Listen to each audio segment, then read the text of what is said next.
ମାନେ ଛବି ଦେଖୁଛ? ଛବିରେ କଣ ଦେଖୁଛ? ଗୋଟେ ଭାଲୁର ଛବି ଦେଖୁଛ। ଆଉ ଗୋଟେ କାହାର ଛବି ଦେଖୁଛ? ହଁ, ଏ ଗୋଟେ ଚାଷୀର ଛବି। ଆଉ ଏଠି କଣ ଦେଖୁଛ? ଏଇଟା ହଉଛି ଆଖୁ କିଆରି। ଆସ ପିଲାମାନେ, ଆଜି ପ୍ରଥମ ଶ୍ରେଣୀ 9 ନମ୍ବର ଗଳ୍ପ କାର୍ଡ ଭାଲୁର ଚତୁର ପଣିଆ ସେଇ ବିଷୟରେ କ୍ଷୁଦ୍ର ଗଳ୍ପଟିଏ ପଢିବା। ଗୋଟିଏ ଭାଲୁ ଆଖୁ ଖାଇବାକୁ ଇଚ୍ଛା କଲା। ସେ ଆଖୁ କିଆରିକୁ ଗଲା, ହେଲେ ସେ ଦେଖିଲା କିଆରିରେ ଚାଷୀ ଠିଆ ହୋଇଥିଲା।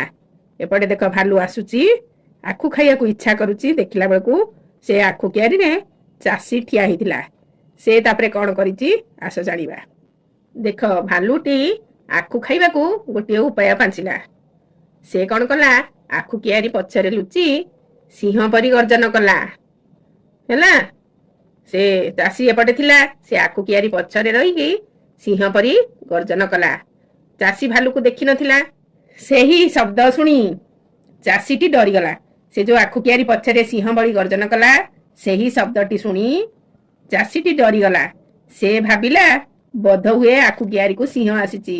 ସେ କଣ ଭାବିଲା? ସେ ଭାବିଲା ବୋଧ ହୁଏ ଆଖୁ କିଆରିକୁ ସିଂହ ଆସିଛି। ସେ ସେଠାରୁ ଦୌଡ଼ିକି ପଳେଇଲା। କୋଉଠି ଦୌଡ଼ି ପଳେଇଲା? ଆଖୁ କିଆରି ନିକଟରୁ ଦୌଡ଼ିକି ପଳେଇଲା। ତାପରେ କଣ ହେଲା ଆସ ଦେଖିବା। ସେ ଚାଲିଯିବା ପରେ ଭାଲୁଟି ମନ ଆନନ୍ଦରେ ପେଟ ପୁରାଇ ଆଖୁ ଖାଇଲା, ବହୁତ ଖୁସିରେ, ମନ ଆନନ୍ଦରେ। ହେଲା, ତାର ବୁଦ୍ଧି ଥିଲା ବୋଲି ସେ ଆଖୁ ଖାଇ ପାରିଲା। ଏଥିରୁ କଣ ଜାଣିଲ? ବୁଦ୍ଧି ଯାହାର ବଳ ତାହାର।